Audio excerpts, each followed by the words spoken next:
तो ही academy channel देखने वाले सभी विद्यार्थियों को मेरा प्यार भरा नमस्कार। कैसे हो दोस्तों? आज मैं 14वीं वीडियो लेकर आपके सामने उपस्थित हुआ हूं और आज अपना बाल विकास का 14वें वीडियो के अंदर वंशक्रम एवं वातावरण की भूमिका, यानी कि बालक के विकास पर वंशक्रम का क्या प्रभाव पड़ता है और वातावरण की क्या भूमिका रहती है। वंशक्रम तो वो होता है दोस्तों जो अपने जन्मजात लेकर आते हैं, अपने दादा से, दादी से, माँ से, बाप से, नाना से, नानी से, अपने पूर्वजों से जो चीज हम लेकर आते हैं। कैसे पता चलता है? हमारे बोलने से, हमारे रंग से, हमारे रूप से, हमारे वजन से, हमारे हाइट से, हमारे एटीट्यूड से, इन चीजों से पता चलता है कि हम वंशक्रम से क्या लेकर आए हैं दोस्तों। तो सबसे पहले इन तीनों विद्वानों ने, मैंने विद्वानों के नाम लिख रखे हैं, इन्होंने वंशक्रम के ऊपर क्या परिभाषा दी है। तो सबसे पहले अपने वंशक्रम के ऊपर पढ़ेंगे दोस्तों। और वंशक्रम के ऊपर गिस्बर्ट नामक विद्वान है, जो कौन सा विद्वान है? गिस्बर्ट नामक विद्वान है। इन्होंने क्या परिभाषा दी है दोस्तों? गिस्बर्ट ने यह कहा है कि जो बालक अपने पूर्वजों से, अपने माता पिता से, अपने पूर्वजों से और अपने माता पिता से जैविक और मनोवैज्ञानिक, कौन सा? जैविक और मनोवैज्ञानिक,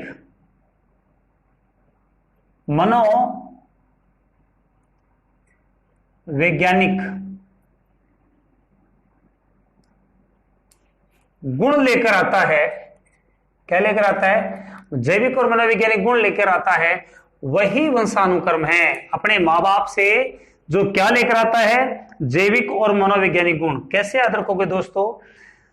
एक माँ बाप कहते हैं कि बेटा यदि तेने जैविक और मनोवैज्ञानिक गुण नहीं लाया, हमारे वाले जैविक और मनोवैज्ञानिक गुण नहीं लाया, तो तेरे को घिसाएंगे और बट्टे से मारेंगे। घिस से घिसाना, घिसते हैं ना अपने किसी चीज को, घिसाएंगे और बट्टे से मारेंगे।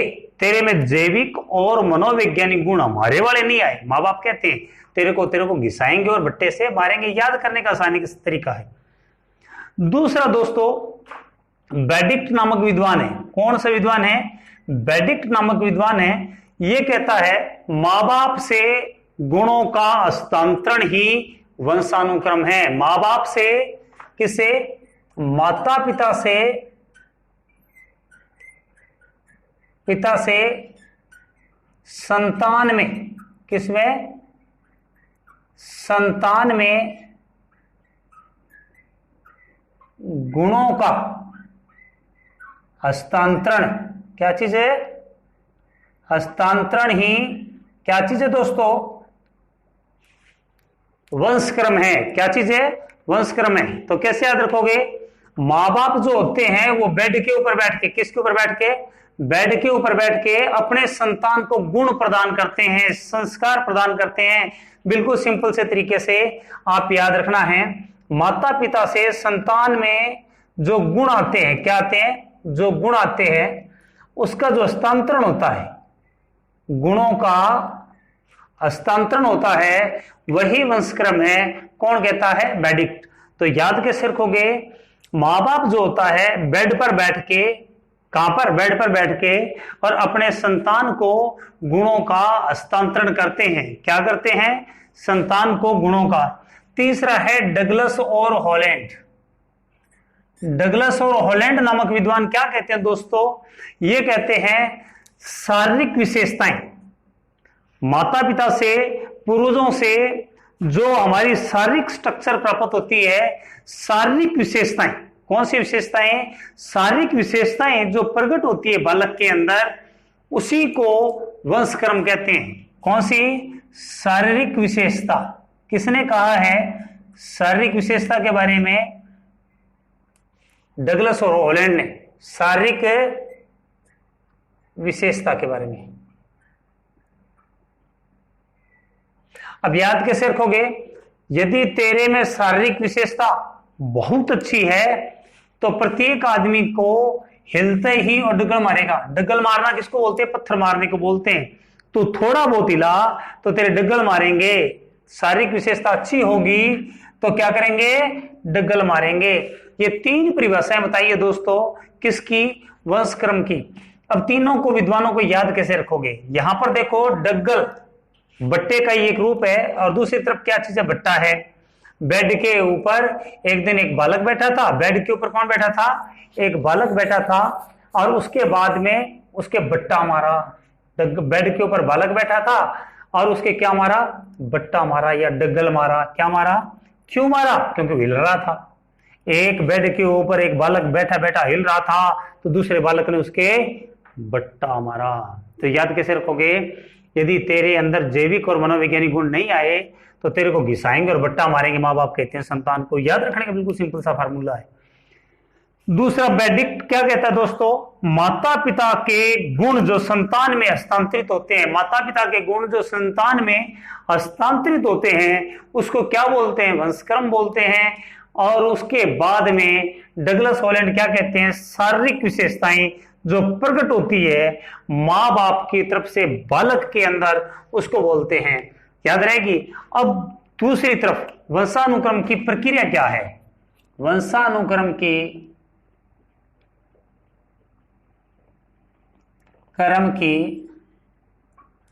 प्रक्रिया क्या चीज है? वंशानुक्रम की प्रक्रिया। वंशानुक्रम की प्रक्रिया। उम्मीद करता हूं दोस्तों पहले मैंने अर्थ बताया। वंशक्रम किसे कहते हैं?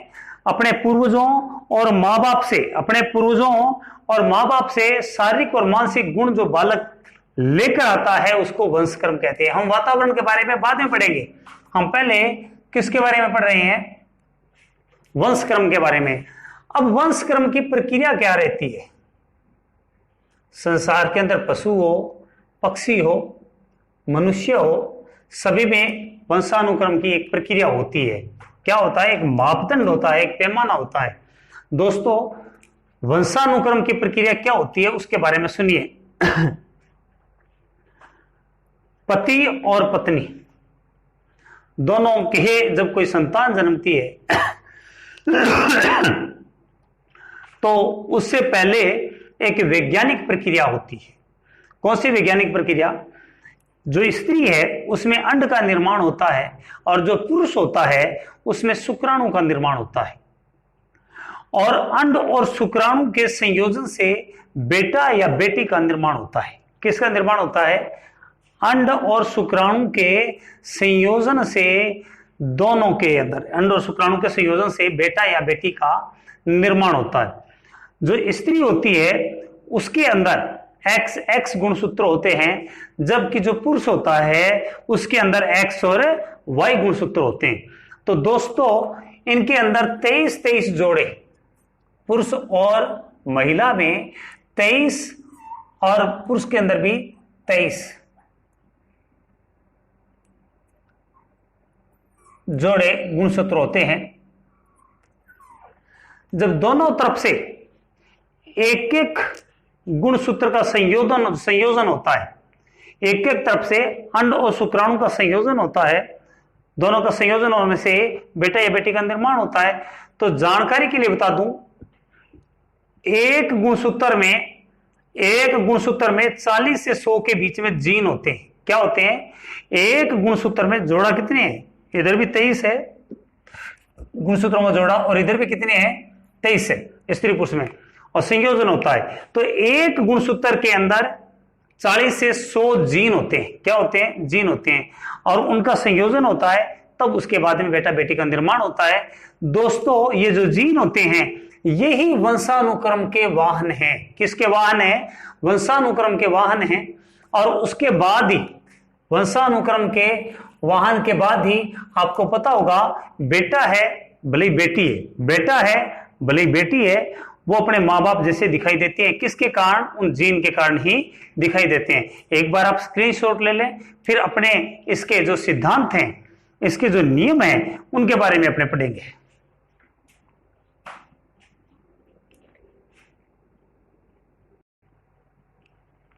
तो दोस्तों अभी अपने पढ़ी सबसे पहले वंशानुक्रम की परिभाषाएं, फिर वंशानुक्रम की प्रक्रिया बताइए। अभी आपको वंशानुक्रम की प्रक्रियाएं हैं वो किस प्रकार होती है। अब मैं बता रहा हूं वंशानुक्रम के नियम। दोस्तों क्या बता रहा हूं? वंशानुक्रम के नियम। सबसे पहला जो नियम है वो बीजकोष का निरंतरता का नियम। कौन सा नियम है? बीजकोष के निरंतरता। बीज मैंने प्रदान किया था इसको दोस्तों, बीज मैंने प्रदान किया था। और 8वीं 9वीं क्लास की जो साइंस की किताब है उसमें आपने पढ़ा होगा कि उन्होंने चूहा जो है उसकी पूंछ को काटा और कई पीढ़ियों तक काटता गया उस पीढ़ी के अंदर, लेकिन फिर उसके बाद भी जो पूंछ वाले चूहे पैदा हुए। इन्होंने ये साबित किया बीजकोष ने कि माँ बाप से, दादा से, परदादा से जो गुण हमसे मिलते हैं, हमें जो लगातार मिलते हैं वो मिलते ही जाते हैं और निरंतर चलते ही जाते हैं। ये बीजकोष की निरंतरता का नियम है कि जो लोग ये कह रहे हैं कि जो हमारे अनुवांशिक गुण हमें नहीं आते, कई पीढ़ियों के गुण नहीं आते, ये सब बात झूठ है। क्योंकि उन्होंने चूहे के ऊपर प्रयोग करके, किस पे दोस्तों, इन्होंने किस पर प्रयोग किया था? चूहों पर प्रयोग किया था। और चूहों की पूंछ काटकर, किसकी? चूहों की पूंछ काटकर और फिर क्या किया था? प्रजनन करवाया था। और फिर कई पीढ़ियों तक एक्सपेरिमेंट किया था, कई पीढ़ियों पर एक्सपेरिमेंट किया था। लेकिन उसके बाद भी, कई पीढ़ियों के बाद भी जो चूहे जन्मे थे, क्या जन्मे थे? कई पीढ़ियों बाद भी जो चूहे जन्मे थे वो पूंछ वाले ही पैदा हुए थे। क्या पैदा हुए थे? पूंछ वाले चूहे ही पैदा हुए थे। ये है निरंतरता का नियम। उसके बाद में समानता का नियम है दोस्तों। समानता का नियम ये कहता है कि यदि कोई विद्वान माँ बाप है तो उनकी जो औलाद जन्मेगी वो भी विद्वान जन्मेगी, और डफर माँ बाप है तो उनकी औलाद है वो भी क्या जन्मेगी? डफर जन्मेगी। शक्तिशाली यदि माँ बाप है तो उनकी औलाद है वो शक्तिशाली जन्मेगी, विद्वानों के विद्वान जन्मेगी। ये समानता का नियम है कि जैसे माँ बाप होंगे संतान वैसी ही होगी। जैसे माँ बाप होंगे माँ बाप की तरह, माँ और बाप जो है उन जैसे ही संतान उत्पन्न होगी। क्या होगी? संतान उत्पन्न होगी। याद रहेगा ना? संतान उत्पन्न होगी। जैसे माँ बाप हैं वैसी ही संतान पैदा होगी, विद्वानों के विद्वान, और यदि नालायक है तो उनके नालायक। उसके बाद में दोस्तों है भिन्नता का नियम। भिन्नता के नियम के अंतर्गत यह आता है कि कुछ गुण ऐसे होते हैं जो माँ बाप वाले नहीं होते, और कुछ गुण मिलते हैं और कुछ गुण नहीं मिलते। जैसे मैं आपको उदाहरण देके बताता हूं। माँ बाप दोनों गोरे हैं लेकिन जो बेटा है वो सांवला जन्म जाता है। कई बार जो माँ बाप बिल्कुल काले हैं लेकिन बेटा गोरा जन्म जाता है, हल्का फुल्का गोरा जन्म जाता है। तो इस प्रकार कुछ नियम तो आ जाते हैं, कुछ गुण तो आ जाते हैं और कुछ गुण नहीं आते। क्यों? कई पीढ़ियों से गुण जो हैं वंशानुक्रम से चले आते हैं, और जो शक्तिशाली गुण होते हैं वो तो पड़े रहते हैं और कमजोर गुण लुप्त होते हैं, जिसको मेंडल साहब स्पष्ट करते हैं, जिसके बारे में आगे चल के हम बताएंगे। उसके बाद में दोस्तों भिन्नता का नियम। भिन्नता का नियम आपको बता दिया दोस्तों। उसके बाद में है प्रत्यागमन का नियम है। कौन सा नियम है? प्रत्यागमन का नियम। प्रत्यागमन का नियम क्या होता है दोस्तों? कि माँ बाप के बिल्कुल विरुद्ध गुणों वाली संतान जन्म जाना। आपने देखा होगा कई बार माँ बाप बड़े ही धार्मिक प्रवृत्ति के होते हैं, लेकिन बेटा होता है बिल्कुल राक्षस प्रवृत्ति का जन्म जाता है। जैसे मैं आपको एक उदाहरण बताता हूं। रावण का जब बाप थे, रावण के बाप विश्वकर्मा ऋषि थे, और उनके जो औलाद जन्मी रावण, वो कितना विध्वंसात्मक आदमी था जिसने लाखों लोगों को लड़ाई के अंदर मरवा दिया था। दूसरी तरफ एक और उदाहरण देता हूं। हिरण्याकश्यप का नाम सुना होगा, और उनके घर के अंदर प्रहलाद जैसा देवतुल्य पुरुष पैदा हो गया था। विरुद्ध गुणों वाले प्रकट होना। कई बार बहुत अच्छे घर के अंदर बुरा बेटा जन्म जाता है, और कई बार बेवकूफ यानी कि डफर माँ बाप यानी कि विध्वंसात्मक माँ बाप के अच्छी संतान जन्म जाती है दोस्तों। तो इसको बोलते हैं प्रत्यागमन का नियम होता है। ये भी कई पीढ़ियों पहले के गुण जो होते हैं वो जागृत हो जाते हैं प्रत्यागमन के सिद्धांत के अंतर्गत। उसके बाद में अर्जित गुणों का संक्रमण का नियम। अर्जित गुणों का संक्रमण का नियम यह होता है दोस्तों कि जो माँ बाप के, दादा दादी के, पूर्वजों के गुण हमारे अंदर नहीं आ पाते हैं, और हम यहीं पर आके और वातावरण से गुणों को अर्जित करते हैं। लेमार्क विद्वान ने यह बात कही है कि हमारे अंदर हमारे जो पूर्वज हैं उनके गुण नहीं आते, और वातावरण के अनुसार हम अपने आप को ढाल लेते हैं। जैसे इन्होंने ये कहा कि जो जिराफ है, जिराफ की जो गर्दन है वो इतनी लंबी क्यों हुई? क्योंकि वो पेड़ की ऊंची वाली टिसी को, चोटी को खाता था और उस खाने के प्रयास में उसकी गर्दन लंबी होती गई। उसमें जो उसके अनुवांशिक गुण हैं माँ बाप के, उनमें उनका योगदान नहीं है, वातावरण का योगदान है। किसका योगदान है? वातावरण का योगदान है। ये अर्जित गुणों का संक्रमण का नियम है, यानी कि जो गुण उसने हासिल किए वो संक्रमण यहीं पर लिए और यहीं पर ही वो चलते रहे। उसके बाद में मेंडल साहब ने मटर के दानों पर और चूहों पर प्रयोग किए थे दोस्तों। सफेद और काले चूहे लेके उन पे प्रयोग किए थे और मटर के दानों पर प्रयोग किए थे।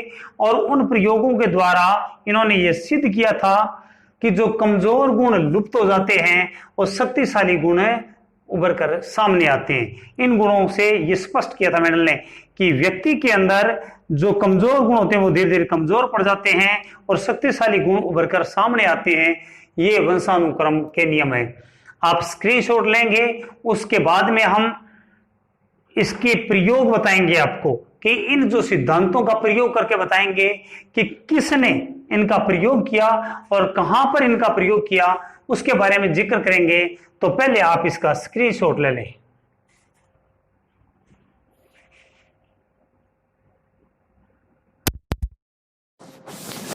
तो दोस्तों, अप्रत्य अपने वंशक्रम के जो महत्वपूर्ण प्रयोग किए गए हैं, वैसे तो बहुत सारे प्रयोग किए गए हैं, लेकिन वंशक्रम के जो प्रयोग किए गए हैं उनके बारे में बताता हूं मैं कि वंशक्रम के प्रयोगों के आधार पर हम सिद्ध कर सकते हैं कि जो वंशानुक्रम है वो क्या होता है, जन्मजात होता है, अनुवांशिकता होता है, वातावरण का प्रभाव बाद में पड़ता है। तो एक विद्वान था गाल्टन, यहां पर लिख दिया मैंने। इस सिद्धांत को कहते हैं, इस प्रयोग को कहते हैं जीवन गाथाओं का अध्ययन। जीवन गाथाओं के आधार पर अध्ययन किया गया है।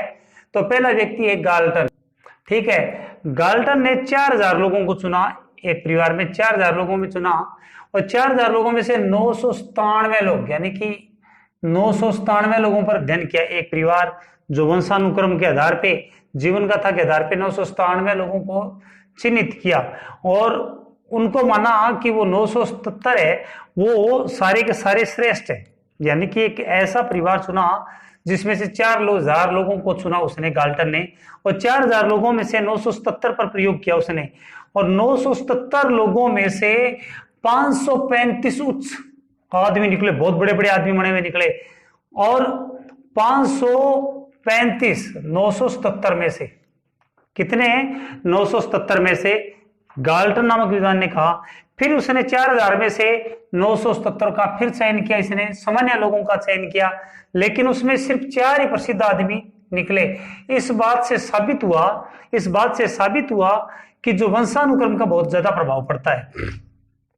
4000 लोगों को चुना, उसमें से 977, कितने? 977 है वो क्या निकले? श्रेष्ठ निकले। और 977 में से 535 बहुत ज्यादा उच्च अधिकारी या उच्च स्तर तक पहुंचे हुए निकले, ठीक है।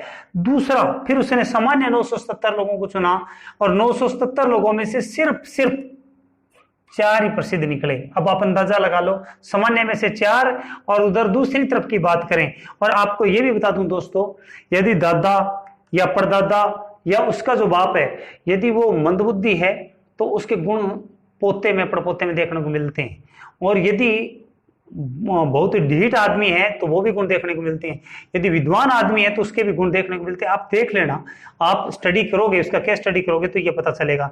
बेकन नामक विद्वान था दोस्तों, और बेकन नामक विद्वान ने ये कहा कि जो न्यूटन था और बेकन नामक विद्वान ने ये कहा है कि जो न्यूटन था और मैकाले थे, उनके जो पूर्वज थे वो बहुत बड़े विद्वान थे, बहुत इंटेलिजेंट थे। इसीलिए तो जो उनके जो वंशानुक्रम जो प्रभाव है वो भी बड़ा शानदार, जब तो न्यूटन जैसे और मैकाले जैसे विद्वान बन सके वो। तो ये तो गया पहला, वंशानुक्रम के आधार पे। तो ये आपको उदाहरण कई बार पूछ लेता है पेपर में, इसीलिए बहुत इंपॉर्टेंट है दोस्तों। तो इसके जो प्रयोग हैं वो निकाल के लाया हूं आप लोगों के लिए कि कई बार पूछ लेता है कि जीवन गाथाओं का अध्ययन गोल्टन नामक विद्वान ने जो किया, कितने लोगों को चुना? 4000। उसमें से सामान्य लोगों को 977 चुना, और जो प्रसिद्ध लोग हैं, श्रेष्ठ लोग हैं, वो भी 977 चुना। जो प्रसिद्ध निकले उसमें से 535 उच्च बने। दूसरी तरफ जो सामान्य चुने 977 में से सिर्फ 4 ही प्रसिद्ध निकले। और बेकर नामक विद्वान ने यह कहा है कि न्यूटन जो था उसके जो पूर्वज थे बहुत ही विद्वान आदमी थे और बहुत ही उच्च किस्म के आदमी थे, इसीलिए वो इतने विद्वान बने। उसके बाद में दूसरा जो है वंश वृक्ष का इतिहास। कौन सा है? जो आनुवंशिकता है उसको साबित करने के लिए वंश वृक्ष का इतिहास की बात करते हैं। यहां पर वंश वृक्ष के इतिहास के अंदर गोडार्ड नामक जो विद्वान है, मैं दोस्तों वंश वृक्ष को बताने से पहले मैं अपने आप के बारे में बताता हूं थोड़ा सा। मेरे जो परदादा थे वो बहुत ही धार्मिक पुरुष थे और 5 घंटे मेडिटेशन करते थे, और हमारी जो परदादी थी वो भी ऐसे। उसके बाद में मेरे दादा जो थे वो पूरी रात तपस्या करते थे, और मेरी दादी भी। उसके बाद मेरे पिता की बात करें तो वो बहुत बड़े योगी थे, बहुत बड़े संत थे, और मेरी माँ भी। और उसका प्रभाव हम पर देखने को मिलता है। हम 3 भाई हैं और तीनों के तीनों मेडिटेशन करते हैं, और हम शराब नहीं पीते, न ही नॉनवेज के हाथ लगाते हैं, न नॉनवेज, और शुद्ध शाकाहारी हैं, और 10 नाखून की जो कमाई होती है उसी पर भरोसा रखते हैं। ये हमें अनुवांशिक गुण है। और हमारे जो चाचा हैं, मेरे 5 चाचा जी है, उनकी जो औलाद की बात करें तो यही स्थिति उनमें देखने को मिलती है। मैंने एक बार अध्ययन किया और मैंने भी एक लिस्ट बनाई मेरे पूर्वजों की, 5 पीढ़ियों से लेकर आज तक 562 लोगों पर अध्ययन किया मैंने, और 562 लोगों में से मेरे को 216 लोग मेडिटेशन करते हुए पाए गए, यानी कि 216 लोग मेडिटेशन कर रहे हैं। इस बात से साबित होता है कि वंशानुक्रम का जो प्रभाव है बहुत जबरदस्त पड़ता है। और हमारे परिवार के अंदर कोई भी व्यक्ति, यानी कि एक आध को छोड़कर कोई भी शराब नहीं पीता और न ही नॉनवेज खाता है। इसके पीछे एक ही कारण है, अध्यात्म। इस बात से साबित होता है कि यह वंशानुक्रम का ही प्रभाव है। अब बात करते हैं वंश वृक्ष का इतिहास। कौन सा? वंश वृक्ष का इतिहास। तो इसको गोडार्ड नामक विद्वान ने साबित करने का प्रयास किया। किसने? गोडार्ड। इसने एक कालीकॉक नामक फौजी था और उसके ऊपर प्रयोग किया। कोलिकॉक नामक एक सैनिक था, उसके ऊपर प्रयोग किया। उसने एक मंदबुद्धि औरत के साथ विवाह किया कभी, और मंदबुद्धि औरत से जब विवाह किया तो उसके बाद में उसकी पीढ़ी में 480 लोगों पर इसने रिसर्च किया। 400 मंदबुद्धि की औरत के साथ विवाह किया एक फौजी ने, जिसका नाम था कोलिकॉक, और गोडार्ड नामक विद्वान ने इसके ऊपर अध्ययन किया। ये सैकड़ों साल पहले की बात है, उसका जो परिवार था उसके ऊपर। तो देखा 480 लोगों पर अध्ययन करने में से, उनमें से 480 में से 24 शराबी निकले और 36 अवैध संतानें निकली इस वंश में। 143 मंदबुद्धि निकले। देखो मंदबुद्धि से विवाह किया है। 3 मृगी रोगी से पीड़ित पाए गए, और 36 वेश्याएं और 8 वेश्यालय के स्वामी मिले, और सामान्य सिर्फ 46 मिले। दोस्तों देखो कितना गजब का आंकड़ा है। यहां पर यह इंपॉर्टेंट है कि वंश वृक्ष का इतिहास को किसने प्रूव किया? गोडार्ड नामक विद्वान ने। और किसके ऊपर? कोलिकॉक ने। ये आंकड़े तो नहीं आएंगे, ये तो आपको समझाने के लिए आंकड़े। तो यहां पर गोल्टन नामक विद्वान ने जीवन गाथा का अध्ययन प्रस्तुत किया। गोल्टन, जीवन गाथा वालों को गाली दी जाती है, और वंश वृक्ष उन्हीं का चलता है जो गोड्डा मार के जमीन में से पानी निकाल दे, ऐसे आप याद रख सकते हो। तो ठीक है, यहां पर सिर्फ 46। उसके बाद में इसकी पत्नी की मृत्यु होगी कोलिकॉक की, और उसने दूसरा विवाह किया, और दूसरी जो औरत थी बहुत ही चरित्रवान थी, बहुत ही श्रेष्ठ औरत थी। और जब उसके साथ विवाह किया तो उसके ऊपर इसने अध्ययन किया, उस विद्वान औरत और इस कोलिकॉक नामक फौजी से। तो सिर्फ 696 जो वंश के जो लोग थे टोटल, तो 696। अब उनकी शादी हुई तो 5-7 बच्चे हुए होंगे, फिर उनकी शादियां हुई होगी, फिर उनके बच्चों की शादियां हुई होगी। तो ऐसे करके 696 लोगों पर अध्ययन किया इसने। और 696 लोगों पर जब अध्ययन किया तो मंदबुद्धि सिर्फ 3 निकले। दोस्तों कितने मंदबुद्धि निकले? सिर्फ 3 मंदबुद्धि निकले। उसके बाद में वंश वृक्ष के ऊपर एक और विद्वान डगडेल नामक विद्वान था। कौन विद्वान था? डगडेल। और उसने ज्यूकस वंश था एक, ज्यूकस वंश, यानी कि ज्यूकस नामक आदमी था, और उसका जो वंश वृक्ष था उसके ऊपर इसने अध्ययन किया। किसने? डगडेल ने। 1877 की बात है दोस्तों, और 1000 लोगों के ऊपर इसने अध्ययन किया उसके परिवार के। तो सारे के सारे जो थे उनमें से लगभग 300 तो अपराधी निकले। क्या निकले? अपराधी निकले, क्योंकि ज्यूकस जो था वो बहुत बड़ा अपराधी था और उसकी जो पत्नी थी वो भी एक तरह से बहुत अपराधी प्रवृत्ति की, दोनों बहुत तगड़े अपराधी थे। तो 300 तो डायरेक्ट अपराधी निकले उनकी औलाद, और 300 के लगभग जन्म होते ही मर गए, और लगभग 300 के आसपास शराबी क्वाबी और इस प्रकार के, और कुछ 5-4 लोग ही ऐसे थे जो श्रेष्ठ निकले, बाकी सारे अपराधी किस्म के निकले। ये ज्यूकस के ऊपर डगडेल ने अपनी जो थ्योरी प्रस्तुत की, डगडेल ने किसके ऊपर? ज्यूकस के वंश के ऊपर। दोस्तों इसी के अनुसार एक और थ्योरी भी है, और वो थ्योरी है, किसने दी थी? थॉर्नडाइक ने दी थी। थॉर्नडाइक ने यह कहा था कि जब जन्म होता है तो 2 भाइयों की तुलना में जुड़वा जो लोग होते हैं उनकी जो मानसिक इक्वलिटी है वो ज्यादा होती है। वंश क्रम के अंदर इसने ये कहा कि जो जन्मजात जुड़वा जन्मते हैं उन दोनों की विशेषताएं 2 सगे भाइयों की तुलना में ज्यादा सिमिलरिटी पाई जाती है, मानसिक इक्वलिटी जो होती है वो ज्यादा होती है। तो दोस्तों वंश क्रम के प्रयोग भी आपको बता दिए।